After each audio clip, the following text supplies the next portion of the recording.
From Jim Carrey to Seth MacFarlane, nearly every funny person in Hollywood has a William Shatner impression. But no one has ever answered why exactly the Star Trek icon talks like that. Well, we may finally have an answer. Ever since he broke out with the original Star Trek series, Shatner has had a reputation for his big acting style. As such, when someone does an impersonation of William Shatner, they tend to say every word as if it's its own sentence. Of course not. It's Shatner.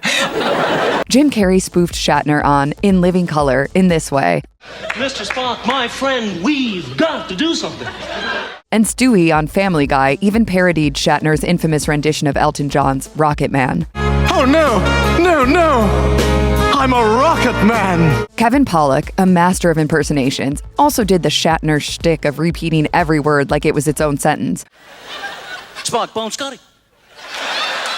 For a Vanity Fair interview, Shatner was asked to watch and rate impersonations of himself, and his prevailing reaction was one of bafflement. Shatner knows that he didn't speak so theatrically, nor so haltingly, so why do so many comedians play him that way? For the record, Shatner rated MacFarlane's, Pollak's, and Carrey's impersonations quite low, although he does allow that those are comedic exaggerations. There's someone on the way.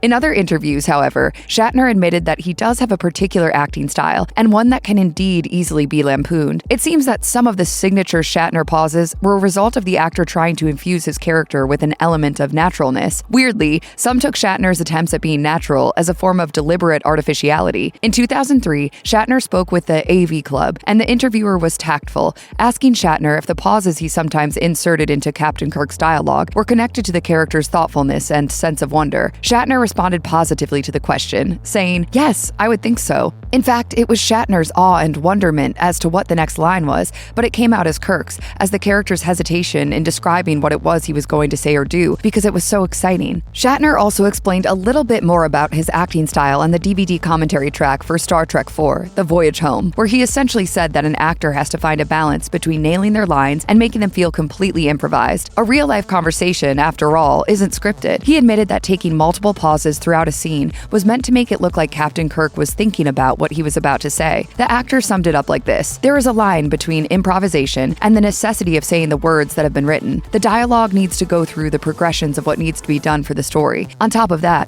there is an application of something else, some other reality." Shatner continued to define his craft on the Voyage Home commentary, saying that lines need to feel like they're escaping out of you. The dialogue, he said, needs to feel just as surprising to the characters as it does to the audience. Shatner's pauses and delivery are a means of achieving that. The actor developed his unique style while performing on stage as a young man, and one can see an element of live stagecraft leaking through in Shatner's on-screen performances. I don't like mysteries. Give me a bellyache. But Shatner wants it known that a lot of the famously halting speech he gave on Star Trek was reserved for Captain Kirk, a role he hasn't played for years. In real life, Shatner doesn't speak that way. He speaks naturally, just like we all do. An impersonation of Shatner should, in the best of circumstances, capture the actor's natural overconfidence, his willingness to take up a room, and an occasional tendency to ramble. I'm William Shatner, and this is my world. Shatner spoke recently at a Star Trek convention, and when someone asked him what the next step of his career was going to be, he merely said, "To die." He's 93, he explained, and there wasn't another act lurking ahead in his career. It wasn't a depressed observation, but comedically matter of fact. If one wants to do an accurate Shatner impersonation, start with that.